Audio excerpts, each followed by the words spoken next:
مشہور ہے کہ کسی زمانے میں بغداد میں ایک ماہر بڑھئی رہتا تھا۔ عمر کے آخری حصے میں اس نے ایک خوبصورت ممبر بنایا۔ جو بھی اس ممبر کو دیکھتا اس کی خوبصورتی کو دیکھتے ہوئے دانتوں میں انگلیاں دبا لیتا اور پھر اس ممبر کی شہرت پھیلنے لگی۔ اتنی پھیلی کہ بغداد میں آنے والے ہر امیر شخص اس بڑھئی سے کہتا کہ یہ ممبر مجھے فروخت کر دو کہ اسے فلاں مسجد کو عطیہ کر دوں گا، لیکن بڑھئی کا ہمیشہ ایک ہی جواب ہوتا کہ نہیں جناب، یہ ممبر مسجد اقصی میں سجے گا۔ لوگ تعجب سے پوچھتے کہ بھائی مسجد اقصی تو عیسائیوں کے قبضے میں ہے۔ بڑھئی سب کی باتیں سنتا، پھر ایک ہی جواب دیتا، میرا بس اتنا ہی کام تھا، میں ایک فنکار ہوں، ممبر بناتا ہوں، کوئی بہادر جنگجو اٹھے گا اور القدس واپس حاصل کرے گا اور یہ ممبر اس کی زینت بنے گی۔ ممبر کی کہانی شہر میں بچے بچے کی زبان پر آ چکی تھی۔ پھر یہ کہانی ایک 7-8 سال کے بچے نے سنی، مگر وہ ممبر کی خوبصورتی سے زیادہ اس کے بنانے والے کے جذبے سے متاثر ہوا، اور پھر 40 برس بعد وہ ممبر اسی بہادر کے ہاتھوں سے مسجد اقصی میں نصب کیا گیا، جسے لوگ آج صلاح الدین ایوبی کے نام سے جانتے ہیں۔ صلاح الدین ایوبی کی پیدائش سن 1138 عیسوی میں کردستان میں ہوئی۔ آپ نسلاً کرد تھے۔ آپ کے والد کا نام نجم الدین ایوب تھا، جو قلعہ تکریت کے حاکم تھے۔ صلاح الدین ایوبی کا بچپن اور جوانی کی ابتدائی دور دمشق اور بالبک میں گزرا۔ آپ نے بالبک کے دینی مدرسوں اور دمشق کی جامع مسجد میں تعلیم حاصل کی۔ 25 سال کی عمر تک سلطان نے گمنامی مگر پاکیزہ اور بے داغ زندگی گزاری۔ ابتدا میں صلاح الدین سلطان نور الدین زنگی کے یہاں ایک فوجی افسر تھے۔ صلاح الدین مصر کو فتح کرنے والی فوج کا حصہ تھے۔ اس فوج کے سپہ سالار آپ کے چچا شیر کوہ تھے۔ مصر فتح ہو جانے کے بعد صلاح الدین مصر کے حاکم مقرر کر دیے گئے اور 570 ہجری میں انہوں نے یمن بھی فتح کر لیا، اور پھر نور الدین زنگی کی وفات کے بعد سلطان صلاح الدین ایوبی حکمرانی پر فائز ہوئے۔ سلطان صلاح الدین کی زندگی کا مقصد اول یہی تھا کہ بیت المقدس کو عیسائیوں سے آزاد کرایا جائے، وہی بیت المقدس جس میں رسول اللہ صلی اللہ علیہ وسلم نے تمام انبیاء کرام کی امامت فرمائی اور جہاں سے آپ عرش تک تشریف لے گئے۔ دراصل بیت المقدس تاریخی شہر یروشلم میں موجود ہے، جسے حضرت عمر ابن خطاب نے 638 عیسوی میں فتح کیا تھا۔ اس کے بعد سے یروشلم اسلامی سلطنت میں شامل ہو گیا۔ اسلامی سلطنت روز بروز مضبوط ہوتی چلی گئی اور یروشلم مسلم ثقافت اور آبادی والا شہر میں تبدیل ہو گیا۔ لیکن مسلمان خلیفہ نے تمام مذہبوں کے ماننے والوں کو بیت المقدس میں آ کر طواف اور زیارت کرنے کی اجازت دے رکھی تھی، اور یہ بھی اعلان کیا گیا تھا کہ اگر یہودی یا عیسائی زائرین یروشلم میں کچھ دن قیام کرنا چاہیں تو اس کی بھی انہیں اجازت ہے۔ لہٰذا انہوں نے بیت المقدس میں گانا بجانا اور رقص کرنا شروع کر دیا۔ اس وقت اسلامی ریاستیں سلجوق ترک کے ہاتھوں میں تھی، لہٰذا سلجوقوں نے عیسائیوں سے گزارش کی کہ وہ بیت المقدس کے تقدس کا خیال کریں اور اس مقدس شہر کا احترام کریں، ورنہ ان کے خلاف سخت اقدامات اٹھائے جائیں گے۔ اسی دوران ایک عیسائی راہب پیٹر نے کچھ من گھڑت کہانیاں لوگوں کو سنائیں اور عیسائیوں کو اس بات کا یقین دلایا کہ مسلمان ان پر ظلم و تشدد کر رہے ہیں۔ اس نے اپنے ساتھیوں کے ساتھ برطانیہ، جرمنی، اٹلی، یونان اور تمام بڑے بڑے یورپی ممالک کا سفر کیا اور عیسائیوں کو مسلمانوں کے خلاف اکسایا۔ لہذا سن 1095 عیسوی میں عیسائی پوپ نے فرانس میں ایک کانفرنس منعقد کی، جس میں عیسائیوں پر زور دیا گیا کہ وہ اٹھ کھڑے ہوں اور یروشلم کو مسلمانوں سے آزاد کروائیں۔ انہوں نے اس جنگ کو مقدس جنگ کا نام دیا۔ اس دوران تمام یورپ میں ایک افواہ پھیلا دی گئی کہ حضرت عیسیٰ دوبارہ نازل ہو کر عیسائیوں کے تمام مصائب کا خاتمہ کریں گے، لیکن ان کا نزول اسی وقت ہوگا جب یروشلم کا مقدس شہر مسلمانوں کے قبضہ سے آزاد کرا لیا جائے۔ اس افواہ نے عیسائیوں کے مذہبی جوش میں بے پناہ اضافہ کر دیا۔ عیسائی مذہبی رہنماؤں نے اس بات کو عام کیا کہ اگر کوئی چور، بدماش اور بد کردار بھی بیت المقدس کی زیارت کرے گا تو وہ جنت کا مستحق ہوگا۔ لہذا اس عقیدے کی بنا پر ہر طرح کے لوگ بیت المقدس آنا شروع ہو گئے۔ اس جنگ میں 10 لاکھ صلیبیوں نے حصہ لیا، لہٰذا عیسائی فوج جتھوں کی شکل میں یروشلم کی طرف بڑھنے لگی۔ یہ لوگ جن ریاستوں سے بھی گزرتے، مزید عیسائی قبیلے کے لوگ ان سے آ ملتے اور اس طرح ان کی تعداد بڑھتی چلی گئی۔ تقریباً پورا یورپ ہتھیاروں سے لیس جوش و خروش کے ساتھ یروشلم کی طرف بڑھ رہا تھا۔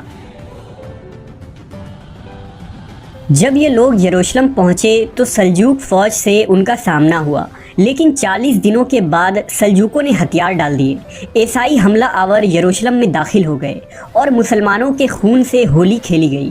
تاریخی کتابوں کے مطابق یروشلم کی گلیاں ٹخنوں تک خون میں ڈوبی تھیں۔ پورے شہر میں مسلمانوں کی لاشیں بکھری تھیں۔ بربریت کا یہ عالم تھا کہ مسلمانوں کو ان کے گھروں کے چھتوں سے نیچے پھینک دیا جاتا اور انہیں زندہ جلا دیا جاتا تھا۔ تاریخ میں ایسی ظلم و بربریت کہیں دیکھنے کو نہیں ملتی۔ مسجد مسلمانوں کے خون اور کٹی ہوئی اعضاء سے بھری ہوئی تھی۔ 8 دنوں کے اس محاصرے میں تقریباً 60,000 مسلمان قتل کیے گئے۔ شہر کو فتح کرنے کے بعد عیسائیوں نے پوپ کو یہ خبر سنائی کہ ہم نے شہر فتح کر لیا ہے اور ہم نے مسلمانوں کا ایسا خون بہایا ہے کہ جب ہم حضرت سلیمان کی عبادت گاہ میں داخل ہوئے تو ہمارے پاؤں مسلمانوں کے خون میں دھسے ہوئے تھے۔ یروشلم پر عیسائیوں کے قبضے کے بعد پوری مسلم دنیا پریشان تھی، لیکن خلیفہ اتنا کمزور تھا کہ کچھ نہ کر سکتا تھا۔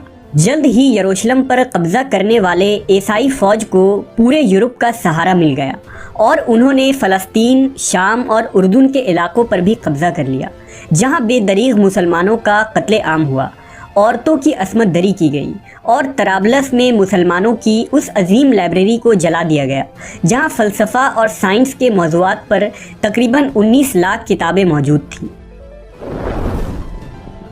لیکن ہر عروج کو ایک دن زوال ہے، لہذا حالات نے اس وقت کروٹ لی جب سلطان صلاح الدین ایوبی مصر کے حاکم بنے۔ سن 1186 عیسوی میں عیسائیوں کے ایک فوجی جتھے نے ریجنالڈ کی رہنمائی میں مدینہ پر قبضے کے غرض سے حجاز مقدس پر حملہ کر دیا، لہذا صلاح الدین ایک لشکر لے کر فوراً ریجنالڈ کے تعاقب میں نکلا اور حطین کے مقام پر دونوں آمنے سامنے ہو گئے۔ لہذا 1187 عیسوی کو حطین کے اس مقام پر تاریخ کی ایک خوفناک جنگ لڑی گئی، جس میں سلطان نے دشمن کے لشکر پر ایسا آتش گیر مادہ ڈلوایا کہ زمین پر آگ بھڑک اٹھی۔ نتیجہ یہ ہوا کہ 30,000 عیسائی ہلاک ہوئے اور اتنے ہی قیدی بنا لیے گئے۔ ریجنالڈ گرفتار ہوا اور سلطان نے اپنے ہاتھ سے اس کا سر قلم کیا۔ حطین کی خبر آگ کی طرح عیسائی دنیا میں پھیل گئی اور پورے یورپ میں صلاح الدین کا خوف بیٹھ گیا، جس نے مٹھی بھر لشکر کے ذریعہ 60,000 عیسائیوں کو دھول چٹا دیا تھا۔ حطین کی فتح کے بعد سلطان نے بیت المقدس کی طرف رخ کیا اور 1 ہفتوں تک خون ریز جنگ کے بعد عیسائیوں نے ہتھیار ڈال دیے۔ بیت المقدس پورے 91 سال بعد دوبارہ مسلمانوں کے قبضے میں آیا، لیکن فتح کے بعد سلطان صلاح الدین نے قیدیوں کے ساتھ منصفانہ سلوک کیا۔ آپ نے ہر قسم کی لوٹ مار سے لوگوں کو منع کیا، قتل عام کو روکا، شہر میں موجود تمام عیسائیوں کو معافی دے دی۔ رحم دل سلطان نے فدیہ کی نہایت ہی معمولی رقم مقرر کی اور جو لوگ وہ ادا نہ کر سکے انہیں بغیر ادائیگی شہر چھوڑنے کی اجازت دے دی گئی۔ سلطان نے جس طرح عیسائیوں اور یہودیوں سے برتاؤ کیا تھا، اس سے اس نے مغرب کے لوگوں کے دل جیت لیے، لیکن یورپ کے صلیبی حاکموں کو یہ شکست منظور نہ تھی، لہذا انہوں نے لڑائی کی تیاریاں شروع کر دی۔ جرمنی، اٹلی، فرانس اور انگلستان سے فوجوں پر فوجیں فلسطین روانہ ہوئی۔ انگلستان کا بادشاہ رچرڈ شیردل 6 لاکھ فوج لے کر فلسطین پہنچ گیا۔ مسیحی دنیا نے اس سے پہلے اس قدر لاتعداد فوج ابھی تک فراہم نہ کی تھی۔ یہ عظیم الشان فوج عکا کے بندرگاہ پر کھڑا تھا۔ انہوں نے عکا کو فتح کر لیا۔ عکا کی فتح کے بعد صلیبیوں نے فلسطین کے بندرگاہ اسقلان کا رخ کیا، جہاں سلطان صلاح الدین ایوبی سے ان کا 12 مرتبہ مقابلہ ہوا۔ اس مقابلے میں سلطان نے جواں مردی اور بہادری کی مثالیں پیش کی، لیکن چونکہ کسی بھی مسلمان حکومت یا خاص کر خلیفہ بغداد سے کوئی مدد نہ پہنچی، لہذا سلطان کو پیچھے ہٹنا پڑا۔ اس دوران میں سلطان نے بیت المقدس کی تیاریاں مکمل کی، کیونکہ اب صلیبیوں کا اگلا نشانہ بیت المقدس تھا۔ 90 عیسوی میں تیسری صلیبی جنگ کا آغاز ہوا، جس میں سلطان کی مختصر سی لشکر نے یورپ کے عظیم فوج کا بڑی جرت مندی سے مقابلہ کیا۔ فتح کی کوئی امید باقی نہ رہی تو صلیبیوں نے آخر کار صلح کی درخواست کی۔